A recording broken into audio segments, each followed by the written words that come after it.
Fala pessoal, Papo à Vista no ar, mais uma terça-feira, mais um episódio muito bacana com uma história de empreendedorismo, de sucesso, para você se inspirar e compartilhar com aquele amigo seu que precisa de um conteúdo desse com qualidade. Hoje, Gustavo Oliveira, presidente do movimento Mato Grosso Competitivo. Hã? Tá quase igual aquele movimento que você é presidente também, né? Qual? LGBTQI+. Ué? Não é? Competitivo. Hã? Também é competitivo. É. Nós somos competitivos. Inclusão. Não, mas é interessante porque é até difícil de apresentar o Gustavo. Gustavo da Toda hora uma Fiente, coisa Gustavo nova. da Brita Guia, Gustavo do governo. Meio canivete suíço, né? Um canivete suíço, mas uma coisa em comum, né? Isso aí eu identifico. Sempre querendo fazer além daquilo que é só seu. E fazer diferente, né? Fazer diferente. Se apresente, por favor. Ô, Júlio, eu tenho pavor de fazer muita coisa mal feita. Você sabe que o animal mais completo da natureza é o pato, né? O pato, ele anda, nada e voa, mas ele é uma merda fazendo tudo isso, né? O pato andando é uma desgraça, mal, nadando corre mal e voando, não é lá essas coisas. Então, assim, pra fazer muita coisa, a gente tem que buscar fazer diferente, né? Aí essa é a história, Júlio. Eu acho que desde moleque, cara, eu sempre fui um cara muito curioso, autodidata. Mas você já era tipo de grêmio estudantil, líder de escola? Pô, tinha fui líder de classe porque eu tava puto com o cara que era e ele jogava o jogo do professor, entendeu? Tem que jogar o nosso jogo, pô, né? Ali surgiu o impeachment. E aí fizemos chapa 2, primeira chapa 2 da minha vida. Não gosto muito desse negócio de eleição com mais de um candidato, não, que isso aí costuma dar problema. Costuma dar problema. Quem gosta desse ditado é o Xi Jinping. Pois é, na China eles usam isso e tal. Mas, pô, acho que eu comecei ali e quinta série. E aí, cara, essa é a história da minha vida, sabe? Eu não acredito que você, quando você tem um incômodo na sua vida, tudo que você tem que fazer é sentar, reclamar e chorar. Uhum. Você tá incomodado com alguma coisa, cara? Porra, levanta, propõe, Protagonizar, ajuda quem né? quer fazer, faz diferente, sabe? Senão o mundo fica igual. O mundo sempre foi mudado por pessoas que tentaram fazer diferente. A gente quebra a cara, Paga o preço. paga o preço. Inovar não é fácil, ainda mais no Brasil. Falar com gente não é fácil. O Brasil não tem cultura associativa, né? A gente fala, é presidente de um movimento, de uma associação e tal. Pior coisa que tem, cara, é que o brasileiro não vai nem à reunião de condomínio. Ó, o síndico aqui, ó. Você é síndico? Sou. Pô, Fui. você não parece tão Eu sou velho assim. subsíndico. Você não parece tão velho assim, né? Mas chato parece, né? Porque assim, o cara vai envelhecendo, terceira idade, aposenta, aí o final da carreira de síndico Anísio é ser síndico, aí não tem mais nada. Mas a porra. gente fez uma estratégia pra evitar isso. Sabia? Esse é o fazer diferente. Não, agora é verdade. No nosso condomínio, o síndico não ganha nada. Nem a isenção condominial. Nem isso. Então, quem tá lá é porque quer propor mesmo coisas novas, coisas boas. Quando você tem a isenção, tem aquele cara que já aposentou, ele não tem mais uma fonte de renda a não ser a aposentadoria, ele fala, cara, deixa eu fazer alguma coisa, tô com tempo, fazer alguma coisa aqui para diminuir meu custo. E aí ele não tem visão propositiva, visão de futuro, de inovação, para ele continua ali naquela mesma, tá tudo bom. No nosso perfil, sempre foi um perfil mais jovial, porque não tem esse benefício. Então, o aposentado sai fora. Não pode ter. Não pode. Quando eu fui síndico do meu prédio, eu não Aí, sou ó, tão velho ó. assim, mas já fui síndico do meu prédio, né? Eu pagava a taxa do condomínio. Aí os caras diziam assim, porra, mas pelo estatuto você pode ter isenção. Então, cara, como é que eu vou saber que dói em vocês se não dói em mim? Se não dói em mim. Subiu R$200, eu tô atrás de Boa. ver o que é e tal. E acho que é um jeito, meio liderar pelo exemplo, entendeu? Isso. E é uma coisa que eu acredito muito. No Brasil eu digo isso, as pessoas estão muito acostumadas a reclamar, colocar a culpa no governo, colocar a culpa na prefeitura, não sei o quê, mas o cara não faz a parte dele. Tem um buraco na rua, porra, é o prefeito que tem que tampar. Tem um buraco na estrada, é o governo que tem que tampar. Mas a sua calçada é tua, cara, o teu muro é teu. Entendeu? E isso é cultural, Júlio. É verdade. A gente que tem a oportunidade de viajar o Brasil inteiro, o mundo inteiro, você vê, cara, às vezes você vai nos lugares, não é nem questão de ser rico ou pobre. O cara tem uma cerquinha ali, mas a cerquinha o arame tá esticadinho, o palanque tá reto e tal. Grama Uma cortada. coisa, grama cortada, capricho, coisa né? bacana. E ao contrário, você vê em muitos lugares, condomínio de luxo, gente de alto poder aquisitivo, calçada esburacada, caminho, ele não anda naquela calçada. Não pinta a não fachada caminha. dele, a grama não Isso tá cortada. Isso é cultural. Eu falo assim, cara, você não precisa ser presidente da república pra fazer um mundo melhor. Faz no teu bairro, na tua casa, já ajuda pra caramba. Na onde você tem um poder de decisão e de influência, você não faz, imagina fora. Você entende que isso é uma mudança que ela tem que vir de dentro pra fora? Como que esses movimentos, por exemplo, o movimento Mato Grosso Competitivo, ele age para que essa transformação ocorra? Porra, você não vai mudar um cara se ele não quiser mudar. Uhum. Isso é um fato. Não adianta. você pode sofrer, chorar, espernear, ameaçar. Se ele não quiser mudar, se ele não tiver uma motivação para mudar e não quiser mudar, ele não vai mudar. E o que me faz gostar muito do movimento é que assim, a gente, com fatos e dados, a gente convence as pessoas de que aquelas ações são necessárias. O Movimento Mato Grosso Competitivo nasceu a partir do Movimento Brasil Competitivo, que é liderado pelo Jorge Gerdau, um grande empresário brasileiro, e que, entre diversas ações, apoiando governos no país inteiro e muitas outras estratégias, teve aqui, inclusive em Mato Grosso, em 2015 até 2017, apoiando algumas ações de governo na área de saúde e algumas outras coisas. Ele faz uma reflexão, né? Se a gente não botar número nas coisas, se a gente não quantificar o debate, a gente nunca anda. E já há 3 anos, Júlio, tem uma ação muito bacana que a gente quer trazer aqui para Mato Grosso. O movimento identificou o que a gente chama de Custo Brasil. Custo Brasil, a gente sempre fala, né? No Brasil é pior, a logística é pior, o custo da mão de obra é maior. Quanto é maior? O movimento fez essas contas com 2 consultorias e num PIB de 7 trilhões de reais, mais ou menos, esse custo de fazer negócio no Brasil é de 1,5 trilhões de reais. Ou seja, mais de 20% do PIB do país, da riqueza que a gente gera no país, vai embora porque aqui tem insegurança jurídica, o sistema tributário é ruim, a gente não tem uma qualidade de produtividade grande com a nossa força de trabalho, uma série de outras agendas. Tudo isso está representado numa mandala. Quem quiser conhecer isso aí, pode acessar o site do Movimento Brasil Competitivo, vai olhar lá uma mandala mostrando onde é que está esse 1,5 trilhão de reais.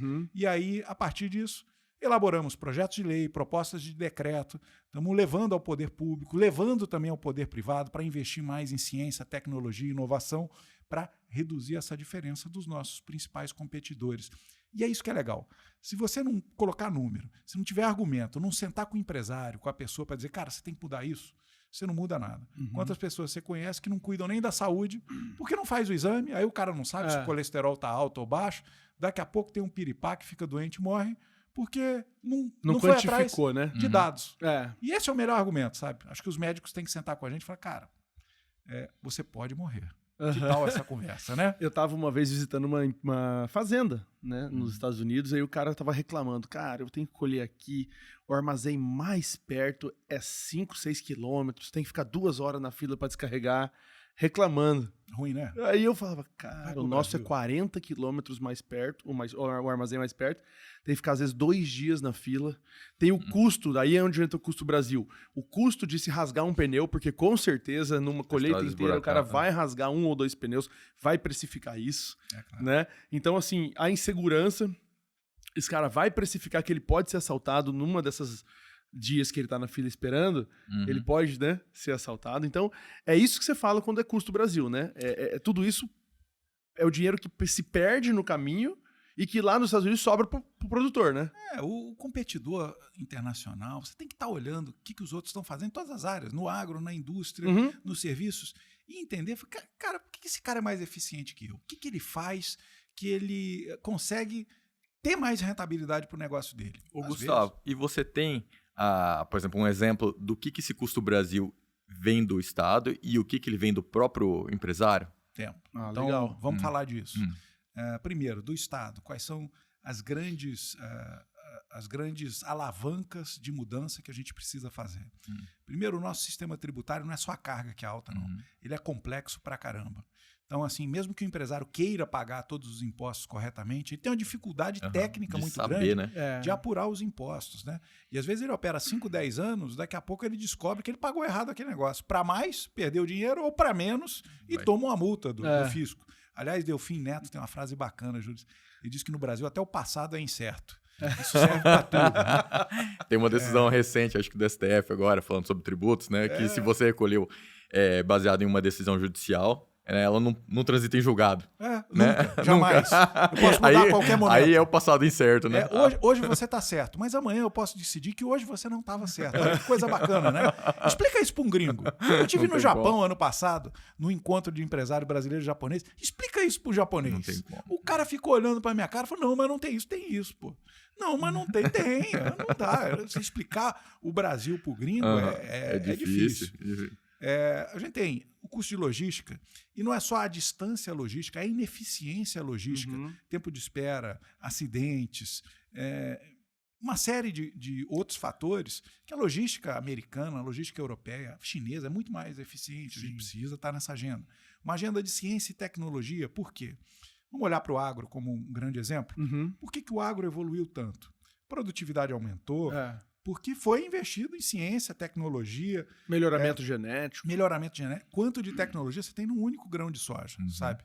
Infelizmente, outros setores, como a indústria brasileira, de uma maneira geral, mas temos cases de sucesso no Brasil, temos grandes indústrias brasileiras, vamos lá, a Tramontina, a gigante mundial, a WEG, que faz motores elétricos, tem planta no mundo inteiro. A gente podia ficar aqui citando Taurus, uma série de empresas. Exporta arma para o mundo inteiro. Tem empresas brasileiras eficientes. Esses caras fizeram diferente. Investiram em inovação, em tecnologia, pararam de reclamar e foram atrás de nichos de mercado e de oportunidades. E o terceiro grande ponto que a gente diz é a produtividade do trabalhador brasileiro. O trabalhador americano ele é 4 vezes mais produtivo que o brasileiro. Explica-se. Ele chega para o trabalho, os equipamentos estão organizados, funcionando, estão calibrados.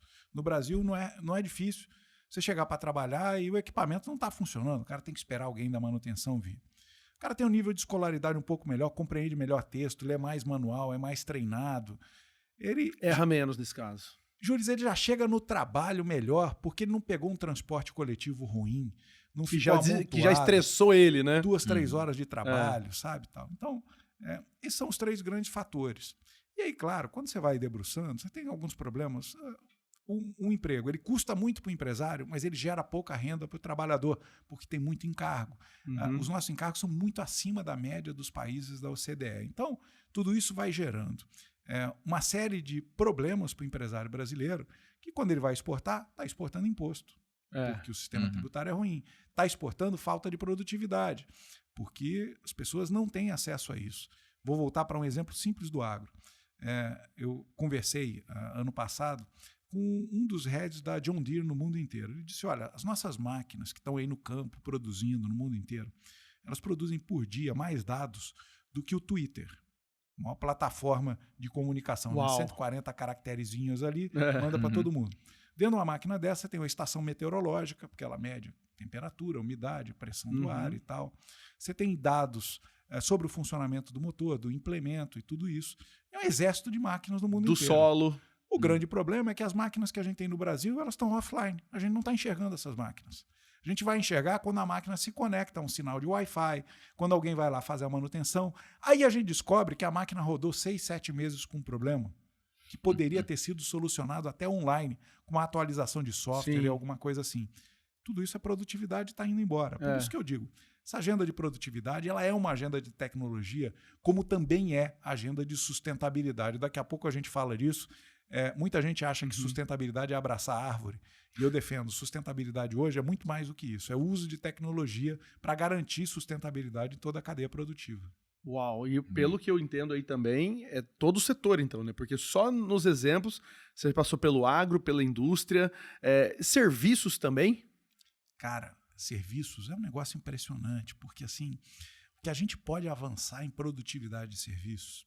Eu tenho estudado muito, desde que eu saí da presidência da Fiente, em dezembro do ano passado, eu tenho me dedicado muito a estudar o futuro.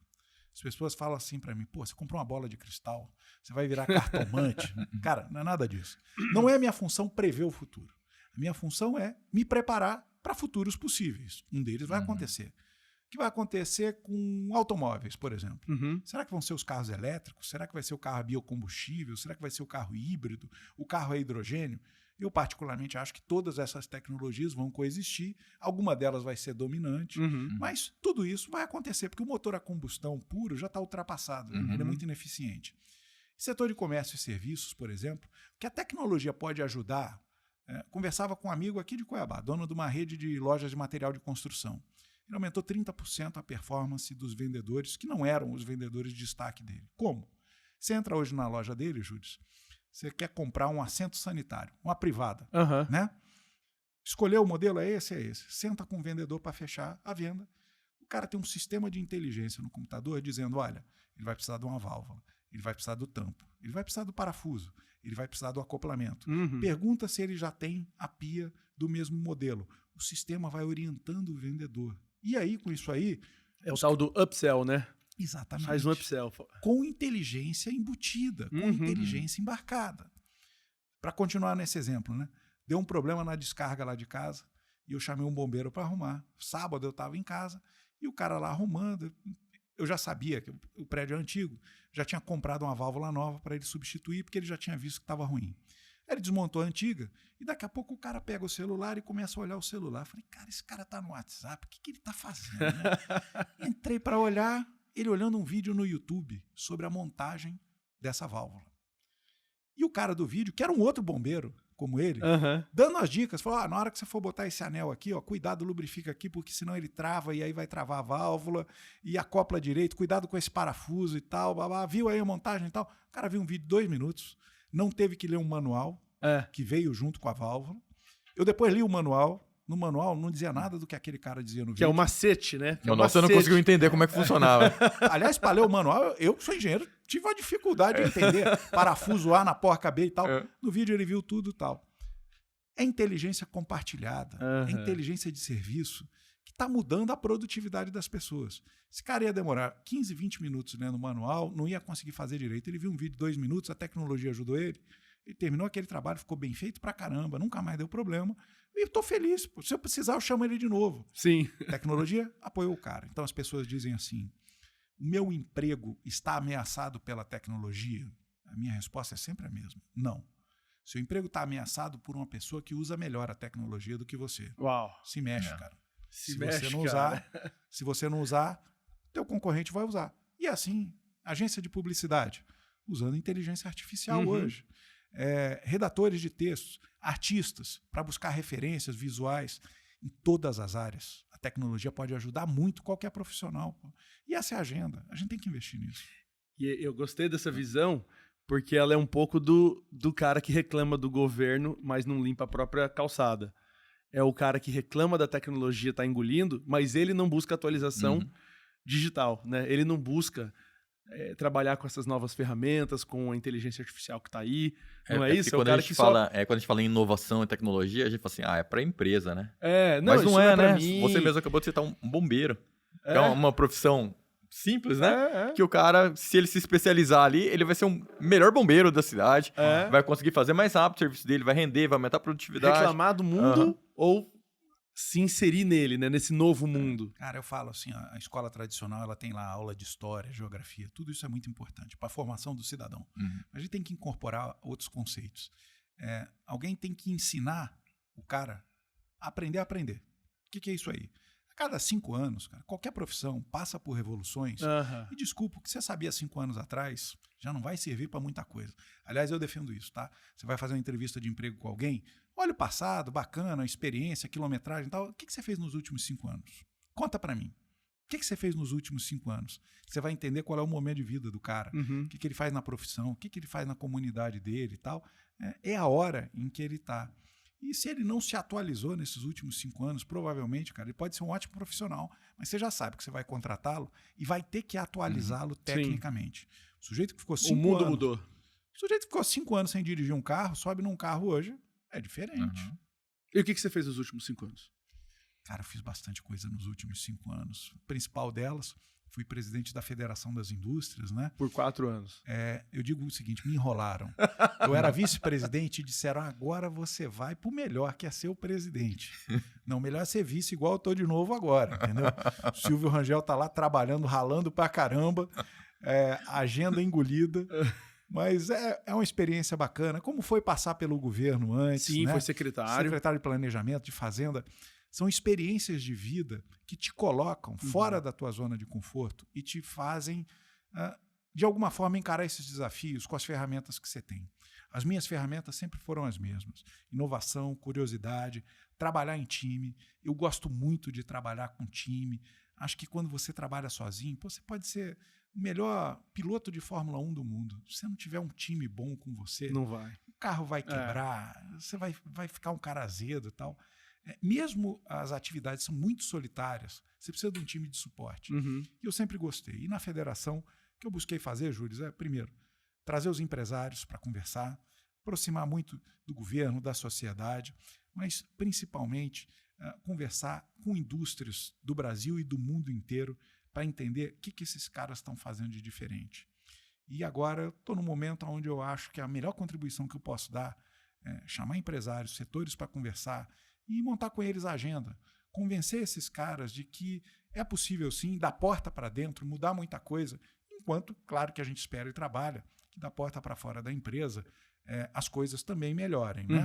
Não adianta só você ter uma empresa de excelência num lugar ruim. Mas é isso que eu quero fazer. E eu acho que essa é a minha maior contribuição. Sei um pouco como funciona o governo, sei um pouco como funciona a política, sei bastante como funcionam empresas, especialmente indústrias. Acho que esse é o momento de contribuição agora, para aproveitar o que eu fiz nos últimos 5, 6 anos aí e devolver um pouco do que eu ganhei. Né? Excelente. Legal. Aí ele fala, não, eu sei também um pouco sobre como funciona a indústria, um pouco quanto? 60 aí? Cara, eu achava que eu sabia muito. Eu acho que eu fiquei esses 4 anos na presidência da Fiente e deixei de estudar. Então, estou fazendo 3 cursos online agora. E estou descobrindo, cara, que eu achava que sabia. Essa é a pior merda, né? É o que você acha que sabe, né? O que você acha que sabe, você não vai atrás de estudar, né? É melhor você ter certeza que não sabe e ir atrás, ou achar que não sabe e ter a curiosidade. Só sei que nada sei. Achou que sabe é uma merda. Você sabe dirigir um carro com 500 HP? Acho que eu sei. Fudeu. Vai dar merda. Mas né? A empresa familiar tem 60 e quantos, você falou? 64 anos, a gente está fazendo agora, final de março, 64 anos, abrindo o ano 65, né? Terceira geração, fundada pela minha avó. Uau. Coisa bacana, já passou pela geração do meu pai. E nessa geração, eu brinco, eu fiquei sozinho aqui, né? Minhas irmãs foram desenvolver outras atividades, uma mora no Rio, uma em São Paulo. Eu tenho uma prima que trabalha comigo na empresa, a gente toca junto à empresa, que é familiar ainda, é tradicional, mas é tradicional e é bem moderno. Se a gente for lá, a gente vai ver as melhores técnicas de mineração com sustentabilidade, né? É conhecida como Brita Guia, mas o nome mesmo é Caieira Nossa Senhora da Guia, fazia cal até o começo da década de 80, por isso tem o nome de Caieira, e toca a empresa lá com esse olhar de futuro, e sempre pensando, pô, dá para fazer melhor, dá para fazer diferente, dá para ir adiante. E é por isso que a gente vai ano a ano. Eu digo que ela é antiga, mas não é velha. Sim. Tem 64 anos, a data de nascimento é de 1959. Mas ela é moderninha, vai lá, é bacana. Ô Gustavo, você estava falando sobre sustentabilidade, né? Que sustentabilidade não é abraçar árvore. Né? Conta mais um pouco pra gente do que é sustentabilidade. Porque quando a gente ouve falar, né? Assim, e lá vem o eco-chato, né? Greta. A Greta. Vamos trocar canudinho de plástico por canudinho de papel, vamos salvar as tartarugas. Não é mais ou menos isso? Cara, que a gente pensa, né? Pode até fazer bem pra tartaruga, mas é ruim tomar com canudinho de papel. Vira uma sorvete baba com só. Aquela pazinha de madeira é ruim. Cara, então vamos lá. Eu acho que assim, infelizmente, isso é uma verdade. No mundo inteiro, e no Brasil não é diferente, as pessoas ficam presas a conceitos antigos e acham que esse é o melhor discurso, essa é a melhor prática. Vamos olhar para a Amazônia? Cara, uma baita biodiversidade, oportunidades gigantescas em todas as áreas, engenharia de material, biologia, produção de insumos e extratos, uma série de potenciais econômicos que não dependem do ato de derrubar árvores. E, no entanto, todo o discurso que a gente vê sobre a Amazônia é sobre, agora não é nem desmatamento ilegal zero, agora estão falando em desmatamento zero. Desculpa, só isso é muito pouco. A gente tem que olhar para a questão da sustentabilidade na região amazônica como oportunidades socioeconômicas. Tem 20 milhões de pessoas morando na região amazônica. Esses caras têm direito ao desenvolvimento econômico e social, como a floresta também deve ser preservada. Trabalhar essas tecnologias para que a gente possa retirar da floresta de maneira sustentável riquezas que estão lá sem agredir o meio ambiente natural é uma estratégia fundamental. E também devolver para a população da Amazônia melhores serviços públicos. Eu ontem estava dizendo numa entrevista que eu acho que o Brasil, quando ele vai para fora, ele vai de uma maneira muito defensiva. E quando fala de sustentabilidade, ele só pede uma coisa: dinheiro. Não é? Eu quero dinheiro para manter a floresta em pé. Eu quero dinheiro para fazer a economia circular. Cara, vamos pensar maior. Assim, hoje tecnologia na área de saúde pode resolver problemas gigantescos dessas populações que são remotas, que são ribeirinhos, estão em pequenos vilarejos. Aí você fala, pô, como é que você vai fazer telemedicina num vilarejo? Cara, energia você pode ter com geração fotovoltaica. Sim. Comunicação por satélite, não depende de levar um cabo, derrubar uma árvore para botar um Usei poste. agora, recentemente, Starlink no meio da Amazônia, fiquei uma semana lá pescando. Sensacional, não travou nada. Falei pra você, né? Falou. Nada. Impressionante. O Rafa tá usando agora na Nathan, empresa de vocês, também nas fazendas. Fantástico. Impressionante. Então vamos lá. A gente pode usar tecnologia para a saúde, pode usar para educação, pode usar para segurança, pode usar tecnologia para tudo. Por que o Brasil, ao invés de ficar com o pires na mão, me dá um dinheirinho aqui e tal, não senta com esses países, com Noruega, com os países mais desenvolvidos, cara, o que você tem de tecnologia aí que pode me ajudar? Porque minha grande preocupação em sustentabilidade, é claro, o meio ambiente é importante, mas a gente precisa falar de algo que é muito forte no mundo inteiro, não é só no Brasil. Na França isso é um problema, nos Estados Unidos o problema é que é a desigualdade. E a desigualdade, ela sim é econômica, isso é um fato. Nós temos muitas pessoas que empobreceram, que estão vivendo abaixo da linha da pobreza. Os programas sociais são importantíssimos. As empresas ajudando essas pessoas, isso é importantíssimo. Mas isso não vai resolver o futuro. Para que a gente possa fazer esse resgate dessa desigualdade, como eu disse, ela é financeira, mas ela também é uma desigualdade de saúde. Muitas pessoas não têm acesso à saúde. Saúde bucal. Tem gente que não tem 60 anos de idade e nunca foi um dentista. Educação, oportunidade de educação, segurança, tudo isso pode ser resolvido com transferência de tecnologia. E aí olha que bacana, você quer falar de segurança no mundo? Israel dá um show em qualquer outra nação do mundo, a nação das startups. Tive lá no passado. Você falar sobre saúde, sobre educação, é uma agenda de tecnologia. É um robô que vai atender um cara? Não. Um médico, com o uso da tecnologia para comunicação e uso da tecnologia até... eles têm umas cabines lá onde o cara entra, já afere a pressão, já tira a glicemia, já faz um exame de olho, já tem uma série de exames que o médico faz remotamente e que dão bons parâmetros de saúde para ele. Aqui, como é que está o colesterol. Esse bichinho no nosso pulso aqui é um monitor de saúde. É um monitor de saúde. Então, pronto. Eu falo que o Brasil ele tem que ser mais ambicioso. Então, essa agenda de sustentabilidade ela é uma agenda de transferência de tecnologia que pode significar muito mais para esses países do que mandar um dinheirinho para cá. Estou dizendo dinheirinho de uma maneira pejorativa de propósito, porque para eles é trocado. Acho que você trazer, desenvolver tecnologias aqui onde o campo é maior, onde tem muito mais gente, onde tem muito mais áreas, pode ser um jogo de ganha-ganha. Vai lá em Israel, eu tive em Israel, cara. Eu vi pés de banana de 4 metros de altura que consomem 15% da água que um bananal desse nosso aqui em Livramento consome. Porque lá não tem água, está no meio do deserto. A irrigação é por gotejamento. O monitoramento é com drone. Qualquer praga, eles monitoram e vão lá, aplicam o agroquímico ou o inseticida biológico que vai combater essa praga aonde ela está. Não pulveriza a lavoura inteira, não. Sim. Não dá um tiro de canhão para matar um passarinho. Não. É pontual, agricultura de precisão, né? Porra, trazer esses caras para cá, sabe? Tem água abundante? Tem água abundante, mas e se faltar um dia? Já está com a tecnologia preparada. Sim. E assim por uma série de coisas. Me incomoda muito.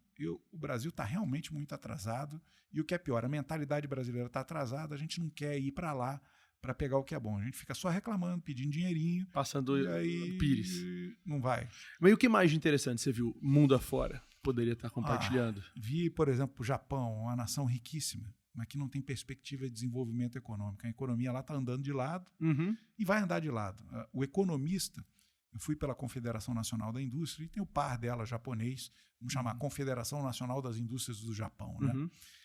O economista-chefe deles disse para as empresas que estavam no encontro com a gente, falou, vocês quiserem crescer, o Brasil vai crescer muito nas próximas décadas, o Japão vai ficar estagnado. Agora, uma nação extremamente civilizada, organizada, onde as pessoas esperam para atravessar a rua, mesmo que não venha carro de um lado ou de outro, espera o sinal fechar. Isso não quer dar certo aqui, nós somos latinos, né? A gente vai atravessando no meio dos carros. Né? A gente gosta do desafio de atravessar um sinal vermelho. Mas sistemas de produção fantásticos que funcionam muito bem lá. Dá para trazer um pouco disso para cá. Em Israel, tecnologias sendo desenvolvidas na saúde, na educação, na segurança, em diversas áreas, que podem ajudar a gente aqui na vigilância de fronteira, na agricultura de precisão, levar a saúde e a educação para essas áreas remotas, desde que tenha telecomunicação, enfim, uma série de coisas. Na Europa, uma preocupação muito grande com de onde vem o que eu estou consumindo. E a gente trazer para cá a tecnologia de rastreabilidade das cadeias, proteína animal, proteína vegetal, mostrar que aquilo não foi produzido numa área desmatada ilegalmente na Amazônia, que aquilo não teve trabalho escravo. Trabalho escravo, né, cara? Olha só. Tá falando disso, né? Ainda. Vinícolas no Rio Grande do Sul. Agora. Nós estamos em 2023 falando de coisa tão... Sofrendo. Tão ridículo. Por causa de uma agenda dita pelo próprio CEO de uma delas, né? Onde eles foram negligentes. E essa é a palavra. Foram negligentes. Contrataram um terceirizado. Que subcontratou. Agora, acendeu o alerta, né? Quantas propriedades rurais em Mato Grosso não podem estar tendo o mesmo problema? E aí desperta uma preocupação, né? Sim. E esse é o bacana. De um lado, é claro, a gente sente empresas brasileiras de qualidade mundial, né? As vinícolas do Rio Grande do Sul foram premiadas internacionalmente. Sim, os melhores espumantes. Vão sofrer. Como a Nike sofreu com questão de trabalho infantil para fabricar tênis, como a Zara é questionada, como diversas outras sofreram, mas quem sofreu, aprendeu a lição, foi adiante. Acho que o Brasil tem essa condição de aprender com os erros e ir adiante. Essa discussão no governo, a gente que está de fora, né, olha toda essa discussão de ecologia, de trabalho, desenvolvimento e educação, e o pessoal parece que está discutindo meio que superficialmente, né? Então a gente está, né, na internet está discutindo sobre identidade de gênero, blá, blá, essas baboseiras aí, e ecologia é a mesma coisa, o canudinho, é plástico, mas e dentro do governo? Como é que é? É isso que você está falando? A gente está discutindo, o pessoal que está lá dentro, né, e você fez parte por muito tempo, está discutindo sobre realmente aumentar a produtividade, sobre educação básica mesmo, porque a gente sequer, né, as nossas crianças sabem fazer uma conta de somar, né, e o pessoal está querendo introduzir, né, pelo menos na internet, né, gênero neutro, essas discussões bobas. Você não acha que a gente está muito superficial nessas discussões aqui fora, né, no mundo real? Bom, é preciso conceituar, sabe? Me desculpe, vou discordar de você em um ponto. Eu acho que não são discussões bobas, porque elas, de alguma forma, afetam a vida de pessoas que talvez não sejam a maioria da sociedade. Mas, toda vez que a gente tem um caso de discriminação, de preconceito e tal, isso dói em algumas pessoas, como diversas outras coisas. O problema é que a gente perde muito tempo discutindo essas questões e deixa de lado questões muito maiores. Vamos dar um exemplo claro agora. Essa questão aí da muamba das joias da mulher do Bolsonaro e do Bolsonaro. É um caso grave. Suspeita de corrupção, suspeita de contrabando, do mais alto agente público do país. É claro que merece ser discutido e investigado. Mas, não dá para ficar 2, 3 semanas tomando 10 minutos do telejornal com essa pauta, cara. O Brasil tem outras pautas. A crise fiscal, o problema do desemprego, o problema do pleno emprego, porque muita gente desistiu de procurar emprego e está nos programas sociais, a questão econômica, a inflação e a taxa de juros alta matando o futuro econômico de muita gente. E a gente parece estar assistindo um Big Brother, sabe? Parece que está. Aliás, essa é outra coisa que eu falo, tá? As redes sociais, elas são muito interessantes, elas dão uma exposição ao seu trabalho, à sua rotina, mas, ao mesmo tempo, isso gerou um outro fenômeno, que é o seguinte: o cara tem uma vida desinteressante dele e ele vai viver a vida dos outros. Isso. É verdade. Aí ele fica vendo o jornal, sempre foi assim, tá? Não é rede social não, né? O cara parava para ver a novela, porque a vida do personagem da novela era mais interessante. Mas era 1 hora por dia, né? Estava disponível 24 horas por dia. Respondendo à tua pergunta. Primeiro, eu acho que há uma grande estratégia de emborrecimento e anestesiamento da população para que as grandes discussões não sejam realmente motivo de incômodo. Quando está falando dessas agendas, a gente não está falando o que realmente interessa, não está falando da saúde, que não está funcionando, da educação e de como é que isso poderia ser resolvido. E aí parece que alguém está fazendo alguma coisa muito importante, não tem essa importância toda. E o segundo ponto que eu falo é assim, eu agora na quaresma, né, eu resolvi me forçar, eu sempre me desafio de alguma forma. Eu resolvi me desafiar agora com 3 elementos. Eu não estou bebendo, e é bacana, você vai à festa, todo mundo de porra, e você é o único sóbrio. Os seus relatos são os mais interessantes. Vê coisa que ninguém nem suspeita.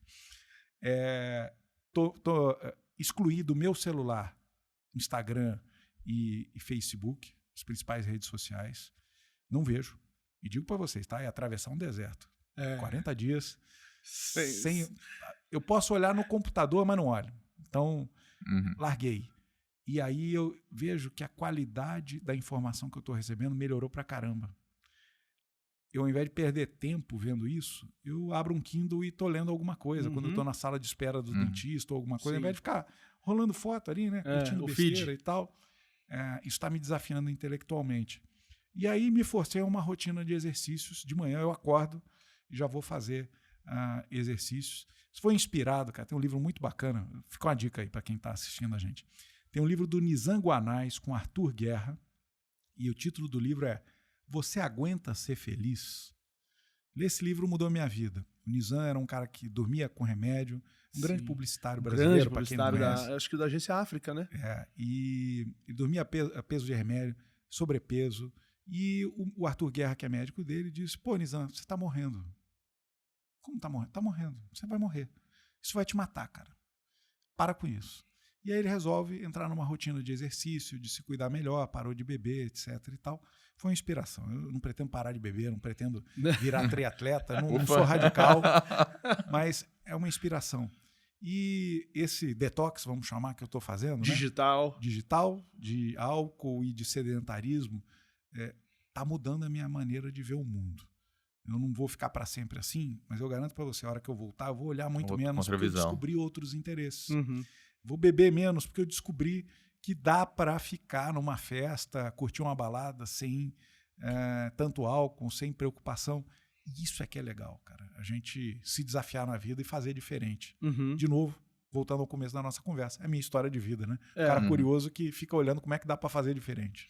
Isso para mim é muito interessante. Uma pessoa que tem já uma empresa consolidada no mercado, tem já seus desafios, né, familiar e de mercado, né, de negócio. Aí fala, não, mas eu também quero, sabe, entrar numa entidade de classe, ser relevante ali, ser útil, né? Aí tá lá naquilo. Aí caça-rolo, né? O famoso caça-rolo. Tava quieto e foi, né?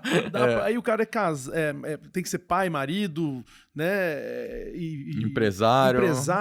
Aí não, eu vou pro governo também. Eu fico imaginando o que é governo, cara. O cara falando, eu não quero morrer cedo. Foi pro governo fazer o quê, então? Porra. Porque todo mundo que vai lá diminui o cara quer tratar a saúde e vai pro governo. Olha a dimensão disso que você tá falando, né? Eu deixei a presidência da Fiente em dezembro, janeiro, fiquei de férias e tal. E aí, primeira semana de trabalho, no final de janeiro, eu sempre cheguei em casa depois das 8 da noite. Ficava lá, trabalhando, conversando com empresários e tal. E Priscila, minha mulher, sempre chegou mais cedo. Chegava às 6 horas da tarde, que é a hora que fecha o escritório dela. E então, Priscila sempre chegou mais cedo que eu. Eu tenho uma filha, Luísa, de 3 anos de idade. Primeiro dia que eu cheguei 5h30 em casa, eu abri a porta, ela veio correndo, achou que era a mãe, olhou pra mim e falou assim, cadê minha mãe?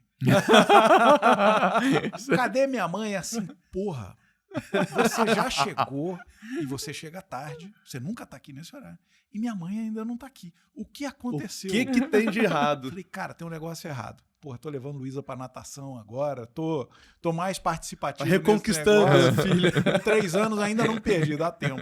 Tem um amigo nosso, deu uma entrevista aqui, o Júlio Bravo, e ele viaja muito. Ele falou que a hora que a filha chamou o cara que arruma a máquina de lavar lá de pai, ele assustou. Falou, não, peraí. Aí é brabo, ele viajou. Aí é brabo. Viaja muito. Gustavo, o que a gente pode esperar de um Gustavo do futuro aí? Um cara que tá sempre olhando pro futuro, analisando todos os cenários, e um cara de vanguarda. Você foi um dos primeiros a ter carro elétrico aqui no Mato Grosso, instalou as placas de energia solar lá na Fiente. Sim, eu sempre me inspirei muito em você, porque você tem essa visão de mundo, tá sempre buscando referência, e isso faz com que você esteja preparado para os diferentes cenários que virão. E quais são esses cenários que você está mapeando assim no âmbito seu, Gustavo mesmo? Bom, então vamos lá. Eu me dei agora 6 meses, onde eu tenho ido muito pouco à Federação das Indústrias. O Silvio assumiu, está bem, vai tocar lá e tal. Me dei 6 meses para novos desafios. Estou estudando muito tecnologia, como é que a tecnologia está mudando o mundo e a vida das pessoas e quais são as tendências para que isso aconteça, né? Sou usuário hard do ChatGPT, sou mesmo, e gosto de tudo isso e gosto de desbravar. Tenho conversado muito com empresários, tentado convencê-los de que está na hora a gente parar de reclamar, fazer a nossa parte e melhorar. E numa terceira esfera, eu tenho feito essa reflexão. Eu tenho cara de moleque, eu estou com 48 anos de idade, faço 49 esse ano.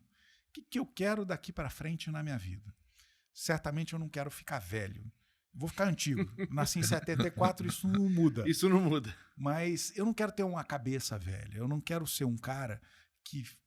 lá no meu tempo. Porra, alguém falou outro dia, eu absorvi isso para mim. Quando eu falar lá no meu tempo, é daqui a 10 anos, tá? Daqui a 10 anos para frente. Não é para trás, não. E olhar um pouco para tudo isso no mundo, Júlio, e conversar com pessoas que tenham a capacidade de ter esse mesmo despertar, de que, esquece, foi muito importante a gente viver esses ciclos políticos no país, esses ciclos econômicos, mas o futuro vai ser diferente. Uhum. E aí eu incomodo, porque enquanto muita gente fala de reindustrialização, eu falo de neoindustrialização. Quando muita gente fala de vamos estudar melhor o passado, eu falo assim, vamos tentar entender o que pode acontecer no futuro e se preparar para isso. As pessoas acham que eu virei mãe de Ná, falei, né? Comprar uma bola de cristal, cartas e tal. É nada mais do que ler tendências, né? É o que você estava falando aí. Ler sobre isso. E aí vou dizer, o quanto a gente pode errar nisso, né? Há menos de um ano atrás, o Facebook lançou a sua participação no metaverso. O futuro ia ser o metaverso. Todo mundo disse que o futuro ia ser o metaverso. E não foi. O Facebook está saindo do metaverso agora. Em compensação, nenhuma consultoria de tecnologia enxergou o ChatGPT. A inteligência artificial. Que está bombando. Que agora vai estar incorporado a produtos da Microsoft. Aquele Microsoft Office, que tem 35 anos, que é a mesma merda, mudou um pouquinho e tal, mas é o mesmo negócio, né? É um editor de texto, uma planilha, um PowerPoint só muda o layout. E tal, só muda o layout. Agora vai ter lá um assistente embutido, onde você, por exemplo, vai escrever um texto no Word e ele não vai fazer só a correção ortográfica, não. Ele vai fazer análise crítica. Cara, você está falando uma besteira aí. Você está falando do futuro do carro elétrico, mas tem hidrogênio, tem outras tecnologias. Você falou dessa guerra aqui, mas não foi nessa data, porque a minha base já consultou aqui e é em outra. Loucura isso, né? Olha o nome, chama Copilot, copiloto. Microsoft Legal. Copiloto. Você pilota, mas ele é o teu copiloto. Como o Waze é o copiloto do teu carro, como as tecnologias vieram para isso. Que demais, né? E é isso que eu quero. Então, assim, no meu tempo vai ser daqui a 10 ou 15 anos, eu vou ficar antigo, mas não vou ficar velho, com a cabeça velha, e quero conversar com gente que tem a mesma vibe. Disse aqui já, você não vai mudar ninguém que não tenha motivação e não queira mudar. Essas pessoas, com todo respeito, elas não vão ter muito do meu tempo, respeito a posição delas, mas elas não vão ter muito do meu tempo. Eu estou interessado em quem quer mudar. E aí uma pergunta sempre me fazem, né? Vai entrar para a política? Não, porque a política brasileira não quer mudar. O dia que ela quiser mudar, eu estou à disposição para ajudar. Mas ela não quer mudar. Quer manter as mesmas práticas, os mesmos jogos. E me desculpe, eu acho que os políticos brasileiros, na sua imensa maioria, têm uma cabeça onde no meu tempo era 20 anos atrás. Eu não moro mais lá. E isso é um choque cultural, né? Falou louco, tudo. Né? Muito legal, muito boa. Ô, Gustavo, e o que é o sucesso para você? Que é a pergunta que a gente sempre faz no finalzinho do programa. Cara, sucesso é você estar em paz e feliz, sabe? Com a sua vida, com a tua família, com o lugar onde você vive.